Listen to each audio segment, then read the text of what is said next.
Es un texto, sin duda alguna, muy interesante este que Jesús nos está recordando en medio de un mundo tan rodeado de males, ¿no? Y donde a Dios se le acusa precisamente de ser el mal de este mundo.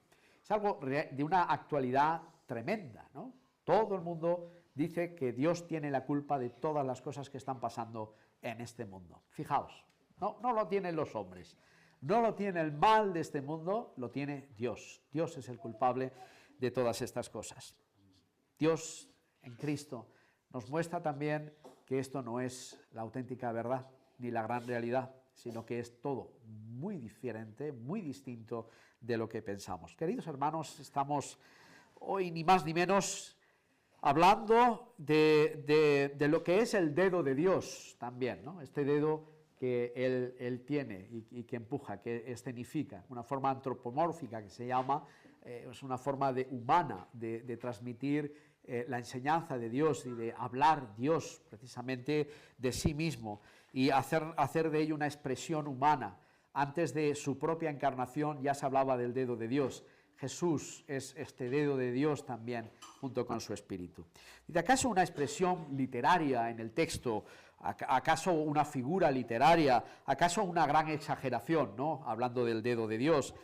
Mientras Lucas nos desafía en el texto con esta expresión, Mateo especifica que se trata del Espíritu de Dios, o se le vincula naturalmente con él. Ishba Elohim es la expresión de la autoridad divina, el dedo de Dios, del poder divino, de la fuerza de Dios, que desplaza el mal en el mundo con su dedo y con su poder y autoridad, y que mueve todo según su última voluntad. En Dios no funciona la casualidad, funciona su diseño, su designio, lo que Él tiene en mente primariamente, ¿no? No hay nada dado a la improvisación. Realmente todas las cosas están designadas con un propósito, han sido creadas, diseñadas, formateadas para el uso que Él quiere que tenga la persona, el animal o el objeto al que Dios hace referencia. O sea, todo tiene una utilidad y todos los seres humanos tienen una utilidad, tienen algo importante que hacer y Dios nos hace seres exclusivos. Nadie hay como tú. Aquí no hay gemelos, ¿no? No sois gemelos con nadie. Aunque lo fuerais y fuerais tal como una gota de agua, ni siquiera seríais iguales. Nadie es igual a nadie. Sois irrepetibles, únicos. Y Dios tiene algo que hacer siempre con nosotros, con todos. Dios nos da ese espacio y ese lugar donde nosotros vamos a poder ser efectivos en la iglesia, en la obra de Dios siempre, ¿no? Todo es cuestión de tiempo, todo es cuestión de prepararse, todo es cuestión de estar ahí y todo es cuestión de obedecer y escuchar y depender de este dedo de Dios misterioso que llegó a escribir Mené, Mené, Tekel, Ufarsin en tiempos de Daniel, ¿no? Hablando de la destrucción que venía sobre el imperio babilónico, ¿no? Y es algo impresionante cómo lo que Dios designa y nos muestra se cumple. Dice, mas si por el dedo de Dios echo yo fuera a los demonios, ciertamente el reino de Dios, dice el Evangelio, ha llegado a nosotros. Cuando el hombre fuerte, armado, guarda su palacio, en paz está lo que posee. Pero cuando viene otro más fuerte que él y le vence, le quita todas sus armas en que confiaba y reparte el botín, ¿no? El que no es conmigo, esta es una palabra fuertísima de todo el Evangelio, el que no es conmigo, contra mí es, ¿no? Entonces esto hace que nosotros tengamos que definirnos muy claramente a favor o en contra de Cristo. Jesús dice, si estás conmigo, vente para acá. Si estás fuera de mí, vente para este lado. Pero hay gente que dice, yo me quedo en el medio, o me quedo con una pierna aquí y la otra aquí, ¿no? Y así, y estamos casi en el medio sin poder saber hacia dónde vamos, ¿no? No estamos a favor de Dios, estamos así. Realmente, ¿verdad? Dios dice, tenemos que definirnos claramente. Definirnos.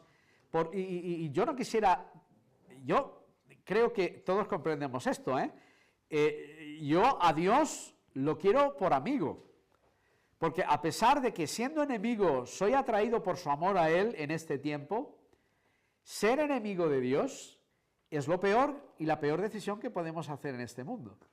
No hace mucho os compartía, creo aquí en Madrid, hablando acerca de la condenación. La condenación debe de ser algo tan terrible que Dios ha dado hombres y mujeres en este mundo y ha mandado incluso a su Hijo para avisarnos, para que no entremos por ahí. Qué terrible debe de ser eso, qué terrible debe de ser eso, que Dios quiere que el hombre no entre ahí, que no padezca la condenación, que no se pierda en absoluto, con todo el espacio que tiene Él en su gloria para todos. ¿Cómo puede ser que un solo ser se pierda? Desde Adán y Eva hasta hoy. Es tremendo, es durísimo, pero Dios viene a favor de aquellos y está con aquellos que se ponen de su lado, pero a la vez nosotros tenemos que estar del lado de Dios. Esa debe de ser nuestra guía. Dios, lo primero.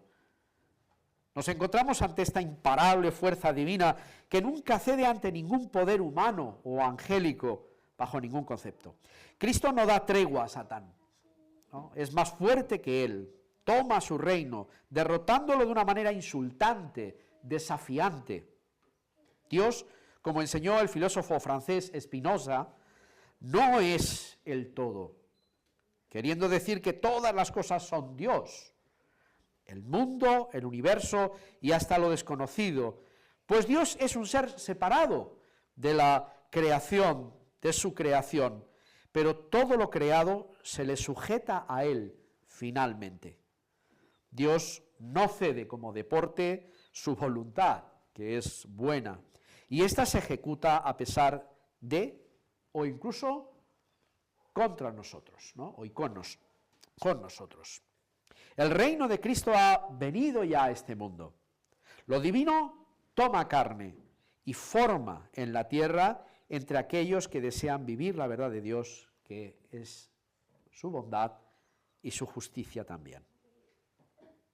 Existe este desplazamiento, ¿no? Y este desplazamiento del dedo de Dios evidencia que hay poderes más pequeños que el de Dios, pero que éste prevalecerá siempre.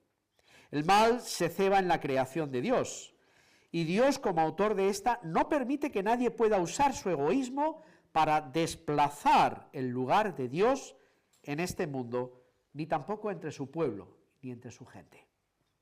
Y finalmente hay que mover todo lo necesario para desmontar a Satanás. Cristo lo hizo desbancando a Satán de este mundo en su crucifixión y muerte, matando el mal, condenándolo irremisiblemente a ser ratificado, bueno, vuelvo a insistir, condenado, ¿no? Y condenar con él a quien le siga realmente, ¿no? Vivid en amor, dice Pablo, como también Cristo nos amó y se entregó a sí mismo por nosotros, como ofrenda ganada para nosotros. Y la verdad, nosotros como ofrenda y sacrificio a Dios de aroma fragante.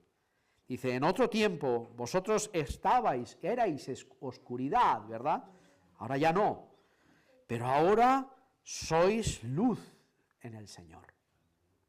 Por tanto, vivid como hijos de luz, dice, porque el fruto del Espíritu se manifiesta en toda bondad, justicia y verdad. El fruto del Espíritu es el dedo de Dios. El dedo de Dios va hacia toda bondad, toda justicia y toda verdad. Los santos viven como hijos de la luz divina.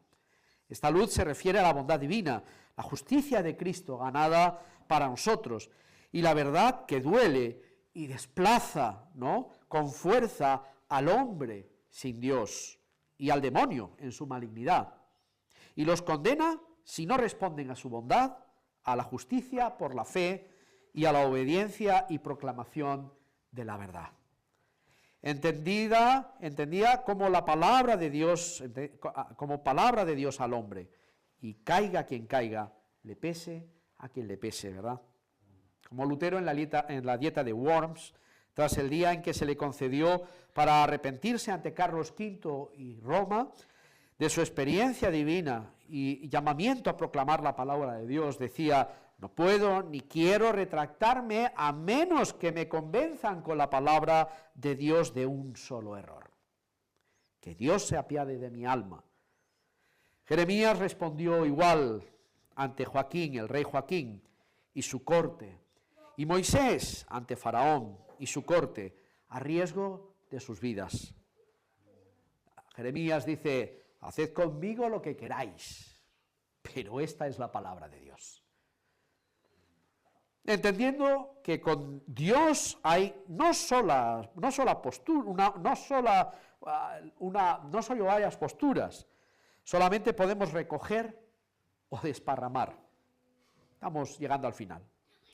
O hacemos reino de Dios a su lado y en obediencia al Espíritu de Cristo, o estamos obedeciendo a otro. Y por lo tanto estamos fuera de la obra de Dios. Y además en su contra, y sufriendo las consecuencias como hombres. La condenación, la expulsión, hecha por el dedo de Dios, lleno de poder y autoridad. La decisión es personal e íntima, en el fondo de nuestra alma. Cabe el arrepentimiento o la muerte. Cabe el perdón o la condenación, sin términos medios.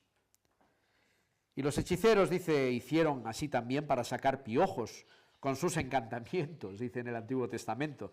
Yo no quería leer este texto, yo estaba leyendo también, aparte de este, que era el original, gracias, porque estamos en el mismo espíritu, pero hay un texto que da a elegir en Jeremías, ¿no?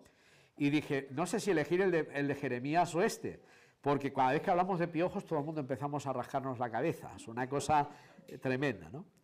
Para sacar los piojos de sus encantamientos, ¿no? Pero no pudieron, dice. Y hubo piojos tanto en los hombres como en las bestias, ¿no? Entonces los hechiceros dijeron a Faraón, dedo de Dios es este, hasta el mal reconoce el dedo de Dios.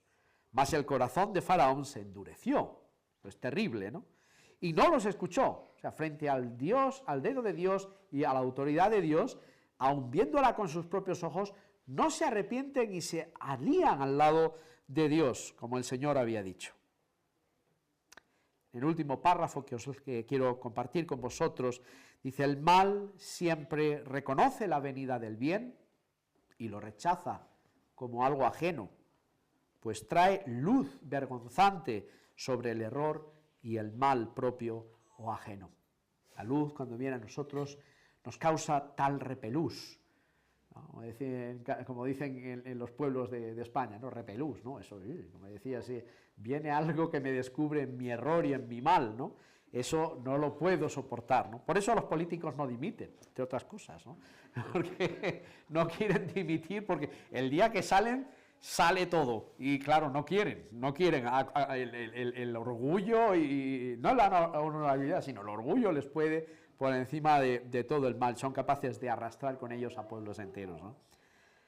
Pues trae esta luz vergonzante sobre el error y el mal propio o ajeno. Pero el dedo de Dios es hacer lo que el hombre no es capaz de hacer, o producir por sí mismo.